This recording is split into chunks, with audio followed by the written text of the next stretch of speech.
یہ چار امام ہیں. امام ابو حنیفہ، آپ کو بھی ورنہ آپ ہی کو معلوم نہیں ہوگا اور آپ بولیں گے صحیح ہے ہم چاروں کو مانتے ہیں. اب وہ پوچھا آپ بتاؤ کون کون سے امام کو مانتے؟ تو بولے وہ تو سوچا ہی نہیں میں نے ابھی تک. چار امام کون ہیں؟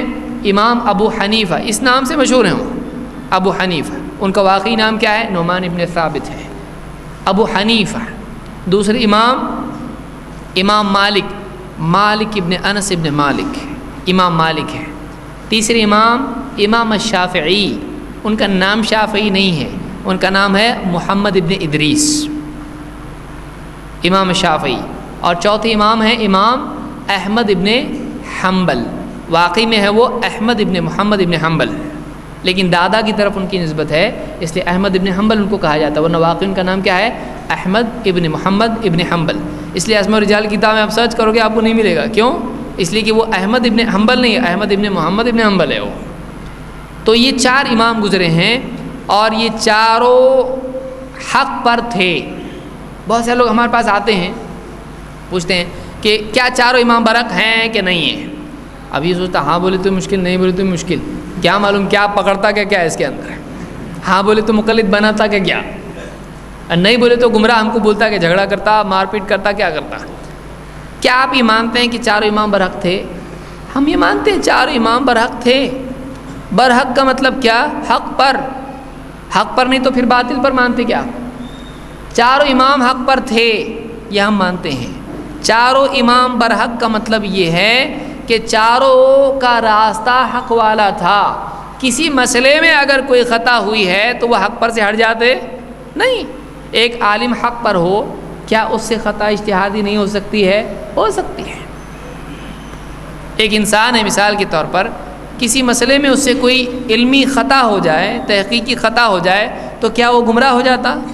اس سے وہ علمی خطا ہوئی ہے. تو ہمارا اعتقاد ہے کہ چاروں امام حق پر تھے کا مطلب یہ ہے یہ اہل حق میں سے تھے، یہ اہل حق میں سے تھے. ہاں بعض مسائل میں جو اجتہادی خطا ان سے ہوئی ہے جس کو خود مقلدین علماء، جن کو علماء وہ مانتے ہیں، تسلیم کرتے ہیں. بڑے بڑے لوگ تسلیم کرتے ہیں ان کو کہ ہاں اس مسئلے میں ان سے خطا ہوئی. یہی وجہ ہے کہ آج آپ دیکھیں گے کہ امام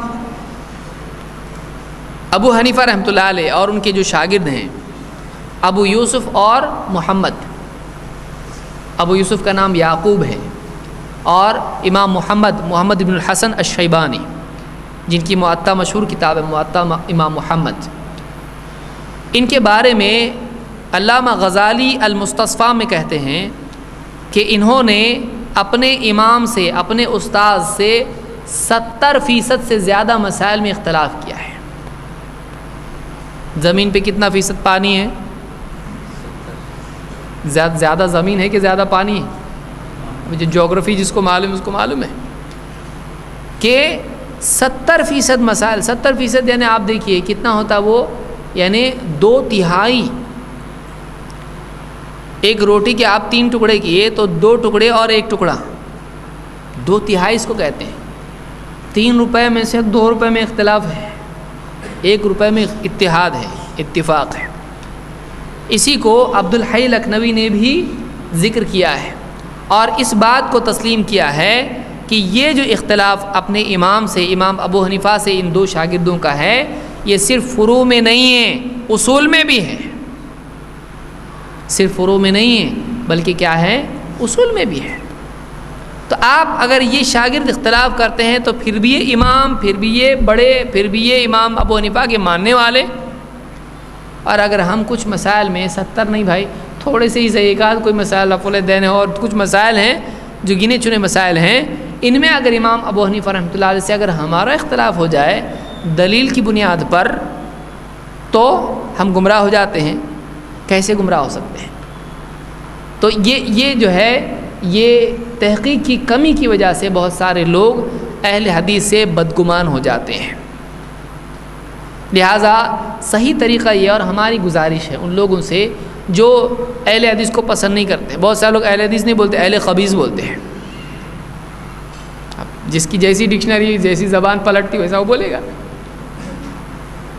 تجوید کی پریکٹس نہیں ہے تو آدمی وہ غلطیاں ایسی کرے گا.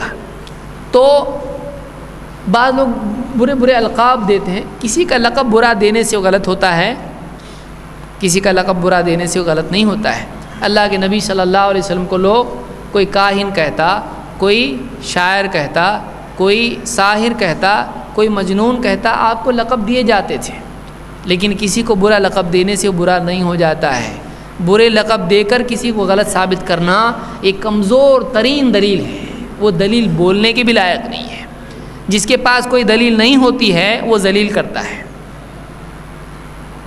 گالی گلوچ کر کے، برے برے لقب دے کے. وہ دل کی بھڑاس ہے، وہ ثابت کہاں ہوا؟ اگر کورٹ کے اندر اگر کھڑے ہو جائے، کوئی کٹہرے میں کھڑا ہے اور وکیل گندی گندی گالیاں دینا شروع کرے اس کو، جج کیا بولے گا؟ بہت اچھی گالیاں دیا اس نے اور یہ غلط ثابت ہوگا، دو پھانسی اس کو ابھی. کیوں؟ اتنی گالیاں دیا نا اس نے، اس کو اتنے الزامات تہمتیں لگائے نا اس کے اوپر. تہمت لگانے سے کوئی غلط ثابت ہوتا ہے، مجرم ثابت ہوتا ہے، جج بولے گا اس کو پہلے باہر نکالو، یہ لائق نہیں، کیس ایسا لڑتے کیا سیکھا تو اتنے سال؟ اس کو وکیل بولتے. تیرے لیے وکیل لگنا پڑے گا، ابھی تیرا کیس ہوگا، تیرے کو کھڑا کرنا پڑے گا کٹہرے میں. کیا کر رہا تو کورٹ کے رول توڑ رہا. تو یہ طریقہ ہے کسی کو غلط ثابت کرنے کا کہ آپ پورے دل کی بھڑاس اس کے خلاف نکالیں. ایک بھی قرآن کی آیت اس کی تردید میں نہیں، ایک بھی مسئلہ لے کر آپ ثابت نہیں کر رہے کہ دیکھو یہ ایسا بولتے ہیں اور ان کا فلاں کا قول ہے، قرآن کی یہ دلیل ہے، حدیث کی یہ دلیل ہے، اس لیے یہ غلط ہے. آپ مسلمان ہیں، آپ بھی تو نبی کو مانتے نا. کیا ہم ہی مانتے نبی کو؟ آپ کے بھی نبی ہے بھائی، آپ کے بھی نبی ہے. آپ ان کی کچھ دلیلیں ذکر کرو. ادھر ادھر کی باتیں آپ بول رہے سب، کبھی اللہ کی بھی تو بات بیان کرو، کبھی رسول کی بھی بات. آپ کے بھی نبی ہیں، وہ صرف ہمارے ہیں کیا؟ صرف ہم ہی نے ٹھیکہ لے رکھا ہے حدیث بیان کرنے کا؟ آپ بھی تو کبھی بیان کیا کرو، آپ بھی تو ثواب حاصل کرو حدیث بیان کرنے کا. آپ کے لیے نہیں ہے کیا وہ؟ تو کسی کو غلط ثابت کرنے کا یہ طریقہ سب سے کمزور طریقہ ہے کہ اس پر تہمتیں لگائی جائیں، اس کو گالیاں دی جائیں. اللہ کے نبی صلی اللہ علیہ وسلم کا نام کیا ہے؟ محمد. عرب کے مشرکین آپ صلی اللہ علیہ وسلم کی تذلیل کے ارادے سے آپ کو محمد نہیں بولتے تھے. کیا بولتے تھے؟ مذمم. مذمم. محمد کے معنی کیا ہے؟ تعریف کے لائق، جس کی حمد کی گئی ہو، جس کی مدح کی گئی ہو، جس کی تعریف کی گئی، جو واقعی تعریف کے لائق ہو. اور مشرکین کیا کہتے تھے؟ مذمم. مذمم کس کو کہتے ہیں؟ جس کی مذمت کی گئی ہو، مذمت جس کی برائی بیان کی گئی ہو. تو وہ آپ کا نام ہی ایسا رکھتے تھے جس میں برائی ہے. کسی کا نام بگاڑ کے بولنے سے وہ برا ہوتا ہے. بھئی یہ بچوں کا طریقہ ہے کہ کسی سے جھگڑا ہو جاتا، اس کا نام توڑ مروڑ کے بگاڑ کے پیش کرتے اسکول میں. بچوں کی ایسی حرکتیں آپ کرو گے، آپ اتنا بڑا کام کر رہے دین کا، دعوت کا، اور آپ اس میں بچوں جیسی حرکتیں کر کے کسی کو غلط ثابت کر رہے. کہاں ہیں آپ؟ ذرا سدھرو، تھوڑا ترقی کرو آپ.